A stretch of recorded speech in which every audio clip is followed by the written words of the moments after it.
Assalamualaikum warahmatullahi wabarakatuh. Waktunya kelas 4 Pendidikan Agama Islam dan Budi Pekerti. Sebelum memulai belajar, alangkah baiknya untuk membaca doa awal pelajaran terlebih dahulu. Bismillahirrahmanirrahim. Radiyatu billahi rabbah wa bil islami dina wa bi Muhammadin nabiyyahu wa rasulah. Rabbi zidni ilma warzuqni fahma. Amin. Pelajaran ke-10. Kisah teladan Wali Songo. Kompetensi dasar. Memahami kisah keteladanan Wali Songo. Wali Allah. Wali Allah dalam bahasa Arab berarti seseorang yang dipercaya atau pelindung.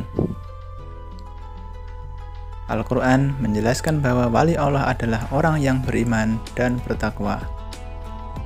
Keimanan wali Allah tidak dicampuri oleh kesyirikan.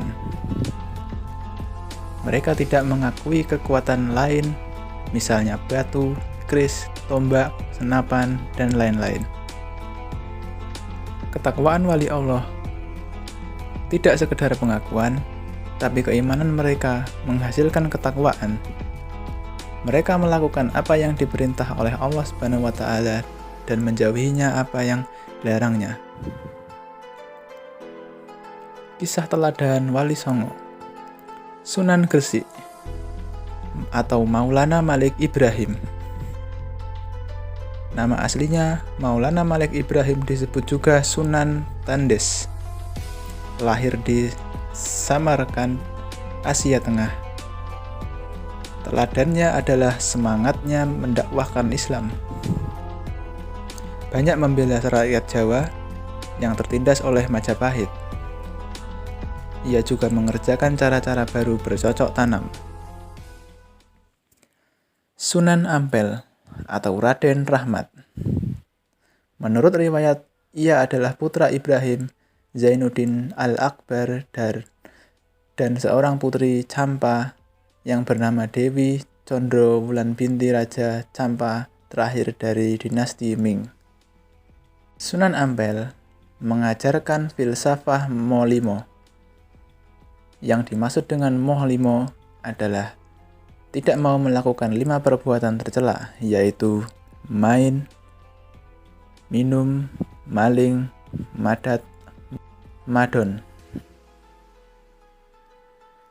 Sunan Bonang atau Makdum Ibrahim adalah putra Sunan Ampel dan sekaligus muridnya. Kisah keteladannya adalah cara berdakwahnya yang sangat bijak. Banyak berdakwah melalui kesenian untuk menarik penduduk Jawa agar memeluk agama Islam. Sunan Derajat. Sewaktu masih kecil, nama Sunan Derajat adalah Raden Qasim. Sunan Derajat adalah putra Sunan Ampel. Kisah keteladanannya adalah cara dakwahnya yang menekankan keteladanan dalam hal perilaku yang terpuji.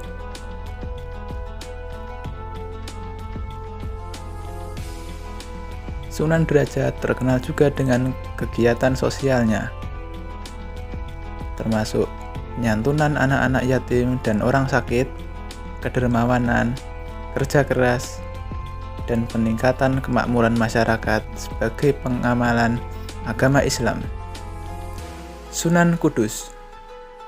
Sunan Kudus memiliki nama lengkap yaitu Syed Jafar Shadiq Ahmad Khan.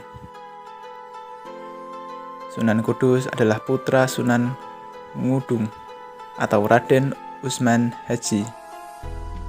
Sunan Kudus banyak berdakwah di kalangan kaum penguasa dan priai Jawa. Di antara yang pernah menjadi muridnya adalah Sunan Prawata, penguasa Demak, dan Arya Penangsang, Adipati Cipang Panolang. Sunan Giri. Sunan Giri adalah Raden Paku atau Ainul Yakin. Sunan Giri adalah putra Maulana Ishaq, termasuk murid Sunan Ampel dan seperguruan dengan Sunan Bonang. Sunan Giri sangat berjasa mendakwahkan Islam di Jawa bahkan sampai ke wilayah timur Indonesia. Ia pernah menjadi hakim dalam perkara Syekh Siti Jenar. Ia pun juga berdakwah melalui kesenian tembang Islami untuk dolanan anak-anak. Diciptakannya seperti jamuran, citungan, dan delian. Sunan Kalijaga atau Raden Said adalah putra Adipati Tuban yang bernama Tumenggung Wilatikta atau Raden Sahur atau Syed Ahmad bin Mansur. Ia adalah murid Sunan Bonang.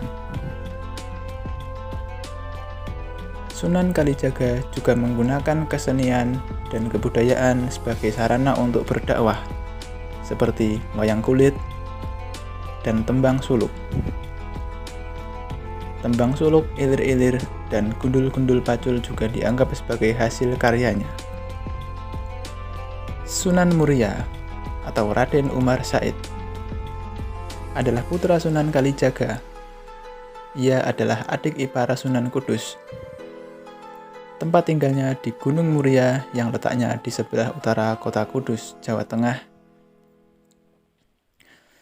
Seperti ayahnya Sunan Kalijaga, ia berdakwah dengan cara lembut. Kesenian gamelan dan wayang tetap digunakannya sebagai alat berdakwah. Sunan Muria menciptakan tembang sinom dan kinanti. Sasaran dakwahnya para pedagang, nelayan, pelaut, dan rakyat jelata. Sunan Gunung Jati atau Syarif Hidayatullah. Sunan Gunung Jati atau Syarif Hidayatullah adalah putra Syarif Abdullah Umdatuddin.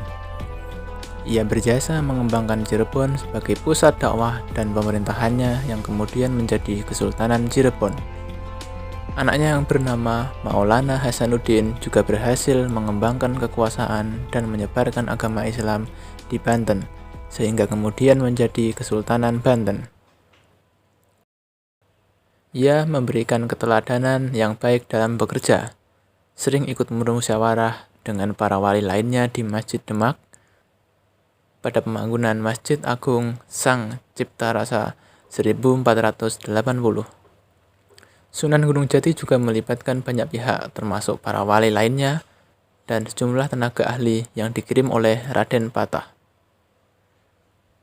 Keteladanan Wali Songo selalu mengerjakan Keteladanan Wali Songo selalu mengajarkan semangat dalam berdakwah, pantang menyerah dalam menyebarkan Islam walau banyak rintangan, mengajarkan sikap bijak dalam berdakwah kulturnya, mengajarkan Islam sebagai ajaran budi pekerti yang sangat mulia, selalu memberikan keteladanan terhadap sikap-sikap yang terpuji dalam bermasyarakat maupun bernegara, memberikan contoh-contoh yang baik dalam mencari rizki.